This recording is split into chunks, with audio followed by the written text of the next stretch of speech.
Welcome back to the GSMC College Football Podcast, presented to you by the GSMC Podcast Network on this Thursday, May 22nd. Just talked about some can't-miss matchups for this upcoming year. Gonna switch gears. We're gonna talk a little bit about quarterbacks right now, and who really desperately needs a quarterback in the 2026 recruiting class. Who needs to land one? We're gonna talk about some programs that I think really do. And if you look at it right now, 14 of the 18 passers ranked inside ESPN's top 300 for 2026 are already committed. So that leaves only 4 really on the board. Ryder Lyons, number 5 pocket passer in the country, number 50 overall. Landon Duckworth, number 105 in the country, number 1 dual threat quarterback. Oscar Rios and Bo Bentley lower down the list at 193 overall and at 262 overall, respectively. So 4 quarterbacks right now. But despite that scarcity, there's a bunch of programs that really need a quarterback for this class. Starting with Florida State. So Mike Norvell, this is his 6th full recruiting cycle with the Seminoles. Still kind of waiting for that quarterback pipeline to take off. The January decommitment of Brady Smigel, who was number 45 in those rankings, committed then to Michigan. That was a big-time blow to the program's future prospects, future plans at the position. 4 months later, their efforts kind of hinge on landing 2 targets, Landon Duckworth and then Oklahoma commit Jaden O'Neal, who could kind of be on the fence of decommitting, it sounds like. Look at Landon Duckworth. This kid is dynamic, a playmaker that accounted for 51 total touchdowns as a junior last year. Kind of the precise fit of the mold of a dual threat quarterback that Gus Malzahn really has kind of traditionally relied on throughout his years. You look at Cam Newton with the most success, but then other guys, Nick Marshall too at Auburn, Mackenzie Milton at UCF, just different guys like that were dual threat, dual purpose quarterbacks. Landon Duckworth is that guy. He's 6'3", 195, from Jackson, Alabama.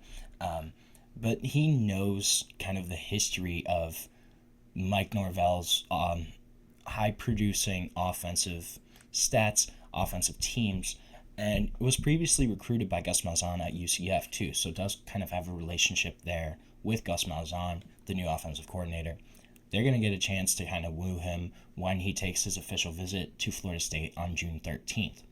You look at Jaden O'Neal then too. This is a kid that's been committed to Oklahoma since June of 2024, so it's been a while. But following a coordinator change, Oklahoma bringing in Ben Arbuckle from Washington State, and they're also pursuing a second quarterback in the 2026 class. He's kind of a prime flip candidate at this point. Took unofficials to Florida State and Auburn this spring. Also has entertained interest from Georgia. But Florida State really needs to land one of these 2 guys. They've gotten just 10 combined starts from the 4 high school quarterbacks that they signed across 5 classes from 2020 to 2024. 10 starts from 4 quarterbacks. That's a really bad miss rate. Only one of those guys, too, is still in the program, Brock Len, redshirt sophomore. So can they finally get it right? Can Mike Norvell finally land one of these guys and get his quarterback of the future? This has been a position that's really been tumultuous for Mike Norvell, especially after Jordan Travis, that 2023 season. They haven't really had an answer since then. They need to get one of these guys. It's going to be interesting. LSU, I think they're kind of a low-profile team that needs a quarterback, but if you look at it, they didn't sign a quarterback in the 25 class. They had Bryce Underwood committed forever until he flipped to Michigan last November, kind of stunningly. They did add Michael Van Buren from Mississippi State. I think that's key to note here. A kid that's a redshirt freshman, has multiple years to start after Garrett Nussmeier leaves this upcoming year, but he's really the only kind of guy there. It's really thin besides those 2. Brian Kelly and his staff have worked really hard to try to secure a 2026 quarterback. They've circled back with Diabell, who's currently committed to Texas, as well as Keyshawn Henderson, currently committed to Houston, and Arizona State pledge Jake Fetty earlier this year. None of those guys kind of really said, yeah, maybe. They all kind of shut that down. They're also really heavily involved in the recruitment of Jonas Williams, who ended up flipping from Oregon to USC, so that kind of shut that down. And so they've now turned their attention to Bo Bentley, the 4-star, 262 overall prospect in ESPN's top 300. This is a kid that's one of the cycle's top risers. Led Salina High School in Texas to a 16-0 finish, 4A state title last year as their starter. A guy that's got more than a dozen Power 4 offers, but he's trimmed his list to Georgia, LSU, Oklahoma. So obviously Jared Curtis, now committed to Georgia, number 1 quarterback in the country. That kind of takes Georgia off the board, at least in my eyes. I highly doubt Bo Bentley would want to go try to compete with the number 1 guy in the country, try to get in at Georgia there. So now it's pretty much down to LSU, Oklahoma. Mind you, Oklahoma, they still have Jaden O'Neal. Could that be a factor here? It's kind of a critical stretch at this point for Bo Bentley, though. He's going to LSU next week, May 30th, and then he's going to Oklahoma on June 6th, the week after. So back-to-back weekends, trying to close down that recruitment. This is going to be an interesting decision. This is LSU's best chance, though, by far, to get a quarterback in this cycle. They really need to hit on Bo Bentley. And it's going to be interesting to see if he does end up picking the Tigers. Like LSU, then, Ole Miss is another program I think is really kind of interesting. They need some more depth this year. Didn't have a 2025 quarterback signee. That wasn't for lack of trying. They were really, really trying hard to flip Deuce Knight, an in-state prospect, at the end of the cycle, ended up going to Auburn. So they missed out on one really coveted dual-threat passer. Will this be the year that Lane Kiffin tries to go get another? Landon Duckworth is right now, sounds like that's Ole Miss's top target, and it sounds like Ole Miss might be tops on Landon Duckworth's list as well right now. They've sold him really heavily on the scheme fit in that kind of weird offensive scheme that Lane Kiffin and Charlie Weiss Jr. run, and also on the development of Jackson Dart, another kind of mobile dual-threat quarterback who ended up going in the first round this year. So he's still going to visit Auburn, South Carolina, Florida State, Ole Miss, but it seems like there's a solid lead right now for Lane Kiffin for the Rebels. This is Austin Simmons' job, right? He's going to take over starting duties this year, has 3 years of eligibility left, and there is some solid depth behind Austin Simmons right now. You have A.J. Maddox, former ESPN 300 quarterback, Oklahoma State transfer. I can't even pronounce his first name.